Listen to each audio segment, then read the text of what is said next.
तो दुनिया की सबसे बड़ी क्रिप्टो करेंसी बिटकॉइन की कीमत एनएफपी की रिपोर्ट के अनुसार ही ऊपर नीचे होती रहती है और इसी एनएफपी के द्वारा ही हाल ही में बिटकॉइन पर बहुत बड़ा खतरा मंडरा रहा है, जिससे बिटकॉइन की कीमत 26% नीचे गिरकर लंबे समय तक नीचे गिरेगी या फिर 26% ऊपर बढ़कर अच्छा प्रॉफिट दे सकती है।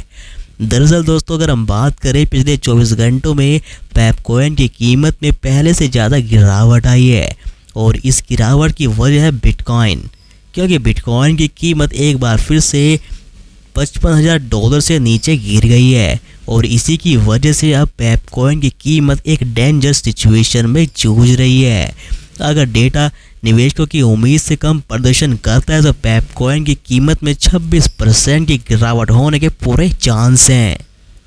अगर दोस्तों मैं आपको हल्का सा एनएफपी के बारे में बताऊं तो एनएफपी एक महीने में पहले फ्राइडे को पेश की जाने वाली एक ऐसी रिपोर्ट है जहां उन लोगों के डेटा को रखा जाता है जिन्होंने अपनी नौकरी को गंवाया है, नौकरी को पाया है।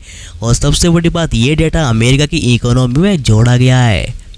क्रिप्टो के अर्थशास्त्रियों का अनुमान है कि इस रिपोर्ट से पता चला है कि यूएस ने 1,30,000 से 2 लाख के बीच नई नौकरियां निकाली हैं, जिसमें अगस्त में लगभग 1,64,000 नई नौकरियां थीं, जबकि इसके विपरीत जुलाई की रिपोर्ट 1,14,000 पर और जून में 2,06,000 से कम थी।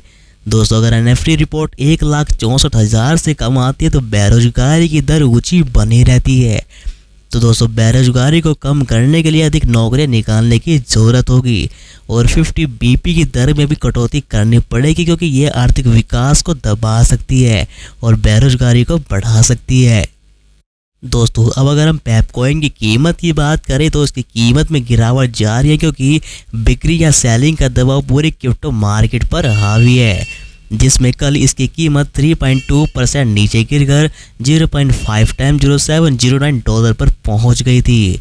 जबकि दोस्तों यही निचला लेवल पिछले 30 दिनों की तुलना में सेम है, जो दिखाता है कि पिछले दिनों से इसकी कीमत में कुछ खास फर्क नहीं दिखाई पड़ा।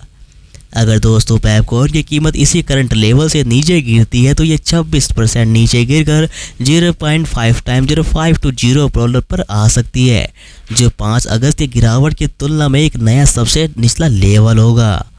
इसके अलावा दोस्तों इसका 50 दिनों का एक्सपोनेंशियल मूविंग एवरेज 200 दिनों के मूविंग एवरेज के करीब पहुंच गया है, जो डेथ क्रॉस का एक संकेत देता है, यानी कीमत बहुत नीचे जाने का संकेत देता है।